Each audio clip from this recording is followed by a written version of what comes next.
Hey, Kilroy goes off the shelf and onto his table for his weekly update. Did I just refer to myself in the third person? Oh my goodness. I started off the week introducing World War II week. This isn't my first of World War II weeks, won't be my last, but you can enjoy this week as World War II week. I try to put content that is with a certain theme or certain conflict and try to group it together where I can to make it consistent and easily digestible.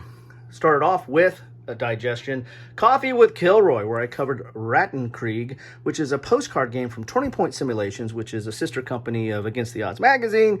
And this is a solo game dealing with the Battle of Stalingrad. And nice little game here.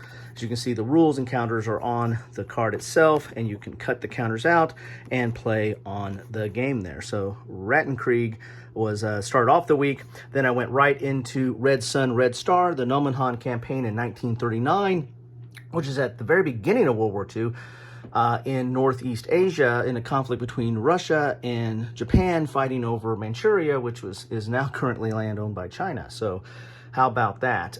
This was in Strategy and Tactics 158. I also do a page through of that Strategy and Tactics, so if you want to take a look at that, feel free. Also, I did, this is how I store these, my magazine games. I put the map, the rules when I can pull them out, and the counters. I don't have the counters bagged yet, but they'll fit nicely in here, and then I can store these away.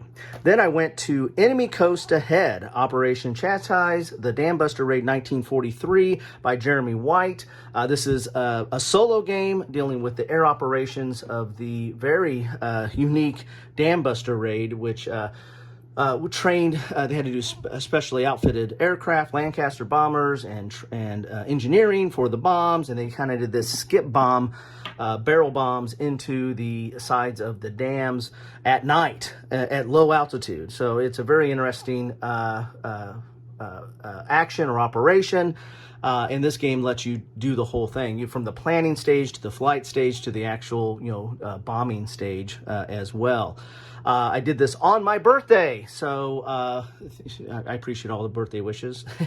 And because this this mission started, the actual bombing run was on May 16th, which I share a date with. So anyway, so check that out if you're interested in this. This was a re-unboxing because I bought this from my friendly local gaming store, and it was already open, but everything was intact. So take a look at that if you're interested. Then I went to Gazala, the Cauldron, from Revolution Games. This is a bagged game. It deals with one of Rommel's more famous victories. So you got a map, you get counters, and I haven't, punched them out yet and played it, but I'll probably put that back in the bag, or I might put it in one of those envelopes that I have as well, because this will fit. These Revolution games fit nicely into that. Then I went to Arnhem 44. Now this is a Vivictus game. This was originally in a Vivictus magazine, which is a French magazine that sometimes you can get the English rules to it. Sometimes you can't. This was actually a kind of a bonus edition, that kind of a war game edition of it, but this isn't in English. And so there's actually French and English in here, but you have English rules. Very nice counters, map. This is dealing with just the action around Arnhem, or the last two bridges actually, and is a very solid game there. So take a look at that. This one I might not be able to put back in one of those envelopes. This is a little bit. It's on the different paper setting that you have in Europe, so I don't think it fits into these envelopes very well, but we'll see. Then I finished out the week with Desert Heat, 2nd edition, Nations at War. This is a lock and load game. This is platoon level combat in Northern Africa. To me, this is reminiscent of Panzerblitz and Panzerleader. Panzerleader was my first war game I ever bought.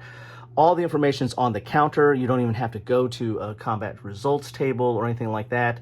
There's a lot of information on the counter, but again, if you live by the counter, you die by the counter. But it's a very accessible game. Rules aren't that complex, and everything's right there on the board. There's not a lot of referring to references and outside material once you kind of get the rules down. So there you have it. That is my World War II week this time around. Thank you so much for stopping by, if you did, on any of those, and let's see what happens next week. Hey, Dan, I'm grilling in the rain, taking time out to say congratulations on 5 years and many, many more.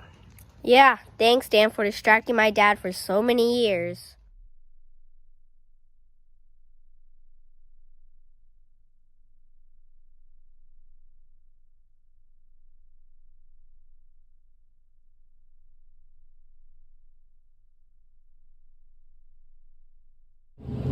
Dan needs a video. There it is. Dan needs a video. Dan needs a video. Oh my God. Hey, cup of Joe. I don't got time for coffee.